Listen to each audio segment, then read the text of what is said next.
It's the middle of winter. The cold air seeps through the cracks of your home. There are no electric heaters, no insulated walls, no modern fireplaces. Outside, the temperature drops dangerously low. And yet, the people of ancient Rome slept soundly through the night. How? Unlike today, where central heating or electric blankets keep us warm, Romans had to rely on ancient survival methods. Some ingenious, some grueling. Their homes weren't built with insulation, and fire wasn't always an option, especially for the poor who couldn't afford fuel, but they adapted. How did they keep warm during freezing nights? What clever tricks did they use to survive without modern heating? And just wait until later in this video when we reveal the shocking material Romans used in their bedding. It might surprise you. Let's take a deep dive into the fascinating ways Romans conquered the cold nights of winter. How cold were Roman winters? Most people imagine Rome as a warm, sunny place, but winters in certain parts of the Roman Empire were anything but mild. While southern Italy and North Africa stayed relatively warm, the northern provinces, like Britannia, Gaul, modern-day France, and Germania, were bitterly cold. Even in Rome itself, winter temperatures could drop close to freezing at night. In places like modern-day Germany or Britain, where Roman legions were stationed, winter brought snow, ice, and freezing winds. Surviving those conditions without proper heating was no small feat. So how did Romans sleep comfortably despite the cold? The answer lies in their architecture, clothing, and creative heating techniques. Roman homes. Were they warm enough? Roman houses weren't exactly warm havens in the winter. Wealthy patricians lived in large villas, while the poor resided in cramped insulae, apartment buildings made of stone and wood. Insulae, freezing apartments for the poor. These multi-story buildings housed lower-class Romans and were often poorly insulated. The walls were thin, and windows were small to keep out the wind, but there was no real heating system. Fireplaces were rare, and many residents relied on body heat and thick blankets to survive cold nights. Villas. The wealthy had it easier. Wealthy Romans had a better setup. Their homes were made of stone, which helped retain some warmth, and they often had heated floors. More on that soon. But even in these homes, winter nights could be brutally cold without fire. One of the key differences between the rich and the poor was access to hypocausts, Rome's version of central heating. The hypocaust, ancient Rome's heated floors. For those who could afford it, the hypocaust system was the ultimate winter luxury. This early form of central heating worked by circulating hot air beneath the floors and through the walls of buildings. How it worked. A furnace burned wood or charcoal, usually in a basement or an adjoining room. The hot air traveled through empty spaces under the floor, warming the rooms above. In some cases, the heat was also directed through wall ducts, making the entire villa comfortably warm. This technology was mostly found in wealthy villas and bathhouses rather than ordinary homes.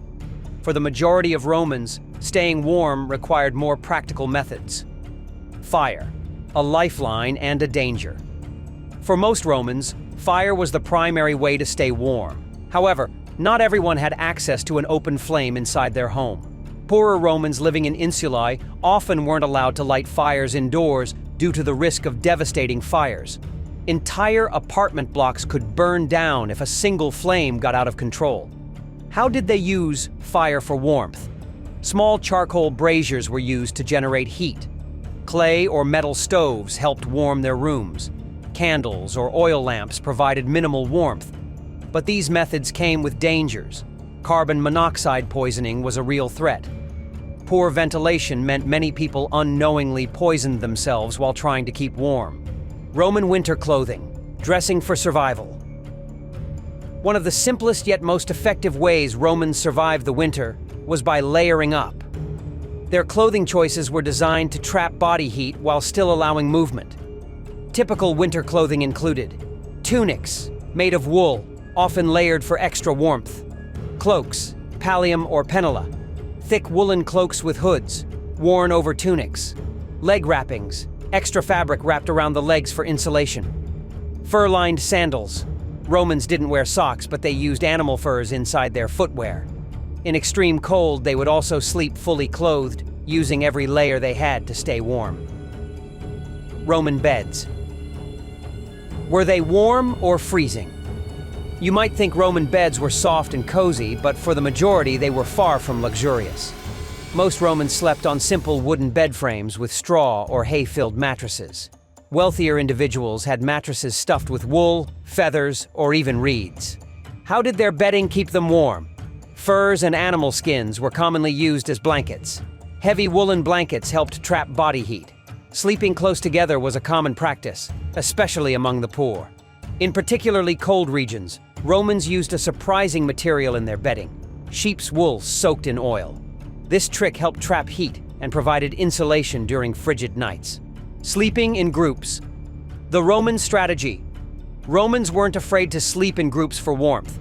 In poorer households, entire families would often share a single bed or sleep on the floor close to one another. Even soldiers stationed in cold regions would huddle together in tents to share body heat. This was a practical way to survive when temperatures dropped dangerously low. Another trick was to sleep near the kitchen or hearth, where any remaining warmth from cooking fires could provide some comfort. The Roman hot water bottle. Trick. Without modern heating, Romans had to get creative to stay warm in bed. One of their simplest yet most effective tricks was using heated terracotta or bronze containers filled with hot water. These were placed under blankets, near the feet, or even tucked between layers of bedding to provide warmth throughout the night. For wealthier Romans, this method was taken to another level. Servants would heat smooth stones or clay bricks in a fire, wrap them in thick cloth, and strategically place them in their master's bed. Unlike metal containers, stones retained heat for extended periods, allowing warmth to linger long after the fire had burned out. In particularly cold regions, multiple heated stones were used, ensuring that the entire sleeping area was warmed. Some Romans also stuffed fabric pouches with heated grains like wheat or rice, which could hold warmth for hours while also molding comfortably to the body. This technique was especially useful for children and the elderly, who were more vulnerable to cold temperatures. Though simple, these methods provided effective heating solutions, allowing Romans to endure harsh winters without modern electric blankets or radiators. Public bathhouses. Staying warm before sleep. For many Romans, public bathhouses were the ultimate winter refuge, offering warmth, relaxation, and a way to prepare for a comfortable night's sleep. These massive complexes, often heated by underground hypocaust systems, allowed citizens to escape the bitter cold and enjoy steaming hot baths before returning home. The process was almost ritualistic. Visitors moved through different rooms, gradually increasing their body temperature. They started in the tepidarium, a warm water room designed to ease the body into relaxation. Then they entered the caldarium, a steamy, sauna-like environment with scalding hot water. The intense heat caused blood vessels to dilate, increasing circulation and helping the body retain warmth long after leaving. To finish, bathers often took a quick dip in the frigidarium, a cold plunge pool that helped trap body heat by closing the pores, allowing them to stay warm for hours even after exiting the bathhouse. Some Romans took this a step further. Rather than rushing home, they lingered in bathhouses well into the evening, chatting, playing games, or even getting massages. The goal was simple: delay exposure to the freezing night air for as long as possible.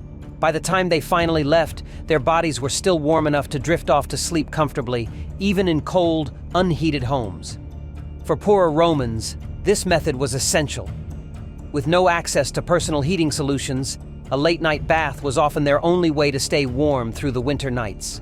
The Roman winter struggle: could you survive? Despite their ingenuity, Romans still faced hardships in winter. Freezing nights, lack of insulation, and limited heating options made survival a challenge. Yet their techniques, layering up, sleeping together, using hot stones, and maximizing heat from fire, helped them endure the cold in ways that might surprise us today. So, would you have survived a Roman winter without modern heating? Let us know in the comments. And if you enjoyed this deep dive into ancient survival tactics, don't forget to subscribe for more insights into history's forgotten secrets.